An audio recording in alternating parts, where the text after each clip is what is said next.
आ तकर बाद हुनका आदिवास हेतनि घृतादिवास धूपादिवास गंधादिवास वस्त्रादिवास ओ मिष्टान्नादिवास औषधियादिवास तखन बैसता आ बैसता चतुर्दशी में बेसी महात्म छै। अच्छा, शिवरात्रि में भोर में हमरा 5 मिनट रहुआ संग्राम भेटल त्रयोदशी और चतुर्दशी आइए छै।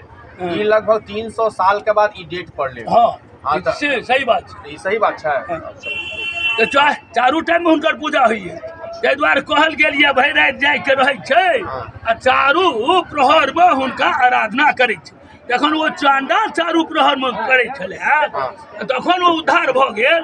तऽ मनुष्य करत जे केओ करत ओकर उद्धार तऽ निश्चित छै। अच्छा, तो युवा के ज्ञान प्राप्त होय, बढ़िया होय, देशक उन्नति होय, देशक काज करे, देशक कर्णाधार होय, ओहि युवा के लेल युवावस्था के लेल एहि तरहक विशेष आयोजन